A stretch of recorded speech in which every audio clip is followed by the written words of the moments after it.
Hello students, तो आज हम सीखेंगे विद्युत धारा का चुंबकीय प्रभाव। इससे पहले आप वीडियो में नए हैं तो वीडियो को लाइक करके चैनल को सब्सक्राइब जरूर कर ले। तो चलिए आज का पहला प्रश्न हम स्टार्ट करते हैं। विद्युत में कितने ध्रुव होते हैं? तो इसका राइट आंसर हो जाएगा ऑप्शन नंबर बी, 2 ध्रुव होते हैं। दूसरा प्रश्न है, चुंबक के उत्तरी ध्रुव की दिशा किस ओर होती है? तो इसका राइट आंसर हो जाएगा ऑप्शन नंबर सी, उत्तर की ओर होती है। तीसरा प्रश्न, समान ध्रुवों के बीच कौन सा गुण होता है? तो इसका आंसर हो जाएगा ऑप्शन नंबर बी, प्रतिकर्षण। यानी कि 2 ध्रुव के बीच होता है प्रतिकर्षण। चौथा प्रश्न, चुंबकीय क्षेत्र रेखाएं किसके चारों ओर बनती है? तो इसका राइट आंसर हो जाएगा ऑप्शन नंबर बी, चुंबक। पांचवा प्रश्न, चुंबकीय क्षेत्र की दिशा किस ओर होती है? तो इसका राइट आंसर है ऑप्शन नंबर बी, उत्तर से दक्षिण। यानी कि चुंबकीय क्षेत्र की दिशा जो होता है उत्तर से दक्षिण की ओर होता है। छठा प्रश्न, चुंबकीय क्षेत्र रेखाएं कभी भी एक दूसरे को काटती नहीं है। तो इसका राइट आंसर हो जाएगा ऑप्शन नंबर डी, यानी कि इनमें से कोई नहीं। सातवां प्रश्न, विद्युत धारा किस वैज्ञानिक ने चुंबकीय प्रभाव की खोज की? तो इसका राइट आंसर है ऑप्शन नंबर बी, ऑस्ट्रेड। आठवां प्रश्न है, मैक्सवेल का दक्षिण हस्त नियम किसके लिए प्रयोग होता है? तो इसका राइट आंसर है ऑप्शन नंबर सी, बल की दिशा। नौवां प्रश्न है, विद्युत चुंबक में चुंबकत्व कब तक रहता है? तो इसका राइट आंसर है ऑप्शन नंबर बी, जब धारा प्रवाहित होती है तब तक। 10वां प्रश्न, परिनालिका किसका प्रतिनिधित्व करती है? तो इसका राइट आंसर है ऑप्शन नंबर बी, कई लिपटे तारों का समूह।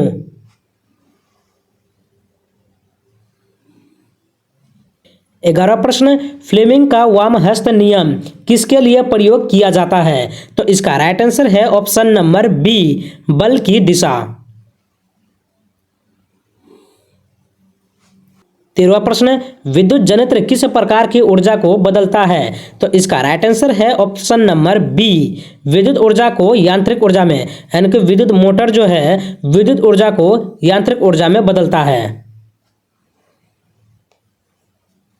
14वां प्रश्न, दिष्ट धारा किसे कहते हैं? तो इसका राइट आंसर है ऑप्शन नंबर सी, धारा जो समय के साथ स्थिर रहती है उसे क्या कहते हैं? दिष्ट धारा कहा जाता है।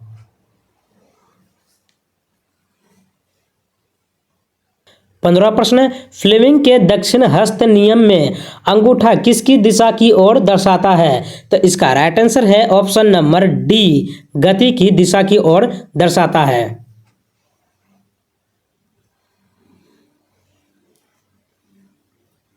16वां प्रश्न, विद्युत परिपथ में लघुपथन क्या है? तो इसका राइट आंसर है ऑप्शन नंबर ए, 2 तारों का सीधे संपर्क में आना क्या कहलाता है? विद्युत परिपथ।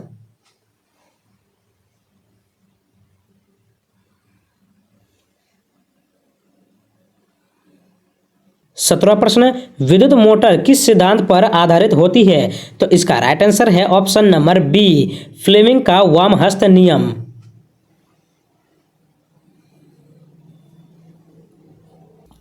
18वां प्रश्न, विद्युत फ्यूज की प्रमुख विशेषता क्या है? तो इसका राइट आंसर है ऑप्शन नंबर डी, इसका गलनांक कम होता है।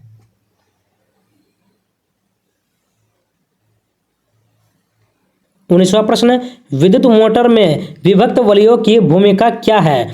तो इसका राइट आंसर है ऑप्शन नंबर ए, धारा की दिशा बदलना।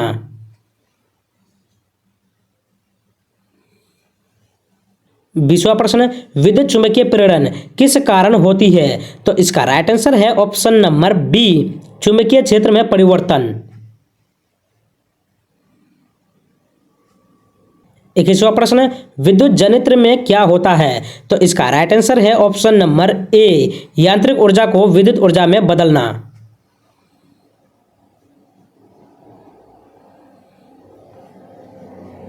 22वां प्रश्न, शॉर्ट सर्किट कब होता है? तो इसका राइट आंसर है ऑप्शन नंबर बी, जब दो तार सीधे संपर्क में आ जाते हैं तो क्या होता है? शॉर्ट सर्किट होता है। यानी कि दो तार जब आपस में जुड़ेगा तो क्या होता है? शॉर्ट सर्किट होता है। 23वां प्रश्न, जब चुंबक के भीतर चुंबकीय क्षेत्र की दिशा उत्तर ध्रुव से दक्षिण ध्रुव की ओर होती है तो क्या होता है? इसका राइट आंसर है ऑप्शन नंबर बी, बल रेखाएं पास पास होती है।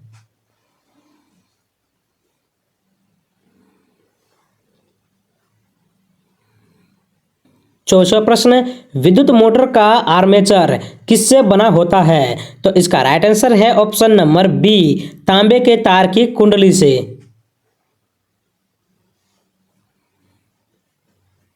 25वां प्रश्न, परिनालिका का उपयोग किस में होता है? तो इसका राइट आंसर है ऑप्शन नंबर बी, मोटर से।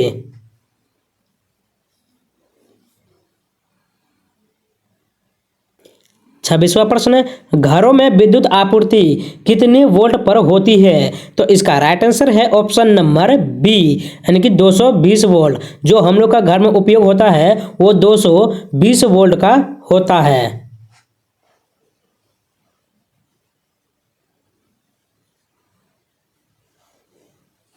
27वां प्रश्न, विद्युत फ्यूज का मुख्य कार्य क्या है? तो इसका राइट आंसर है ऑप्शन नंबर डी, विद्युत परिपथ को सुरक्षित करना। यानी कि विद्युत फ्यूज जो है वो क्या करता है? विद्युत परिपथ को सुरक्षित करता है।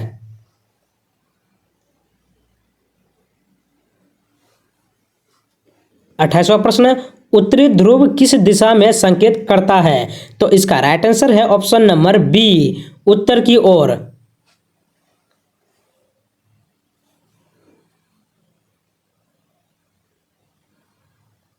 29वां प्रश्न, जब कोई चालक चुंबकीय क्षेत्र में रखा जाता है तो क्या उत्पन्न होता है?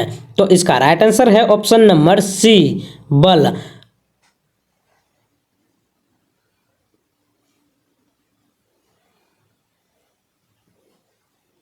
30वां प्रश्न, चुंबकीय क्षेत्र रेखाएं कैसी होती है? तो इसका राइट आंसर है ऑप्शन नंबर ए, काल्पनिक।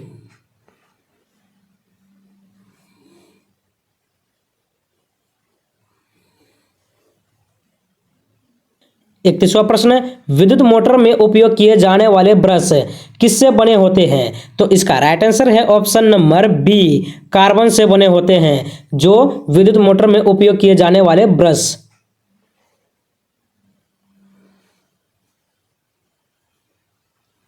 32वां प्रश्न, चुंबकीय क्षेत्र रेखाएं एक बंद वक्र क्यों होती है? तो इसका राइट आंसर है ऑप्शन नंबर बी, चुंबकीय क्षेत्र के प्रभाव से।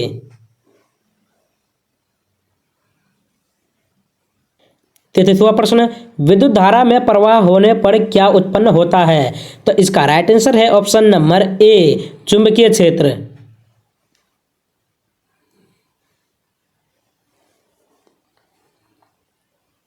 34वां प्रश्न, मैक्सवेल का दक्षिण हस्त नियम किसके लिए प्रयोग होता है? तो इसका राइट आंसर है ऑप्शन नंबर सी, बल।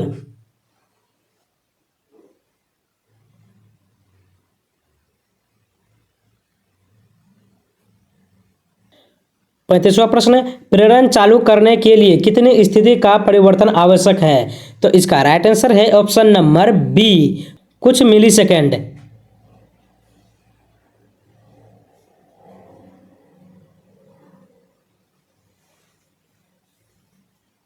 36वां प्रश्न, फ्लेमिंग के वाम हस्त नियम के अंगूठे से किसकी दिशा दर्शाई जाती है? तो इसका राइट आंसर है ऑप्शन नंबर ए, बल की दिशा।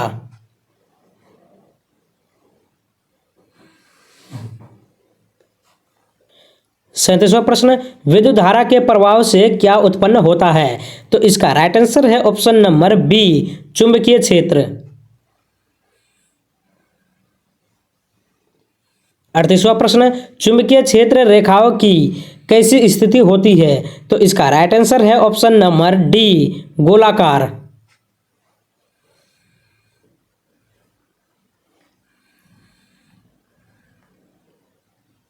39वां प्रश्न, विद्युत जनित्र क्या है? तो इसका राइट आंसर है ऑप्शन नंबर बी, यांत्रिक ऊर्जा को विद्युत ऊर्जा में बदलने वाला यंत्र क्या कहलाता है? विद्युत जनित्र कहलाता है।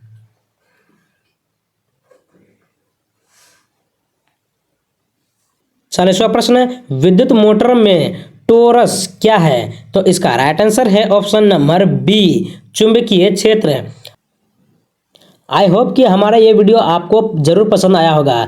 तो आज का वीडियो कैसा लगा कमेंट करें और नेक्स्ट वीडियो के लिए हमारे चैनल को सब्सक्राइब जरूर कर ले।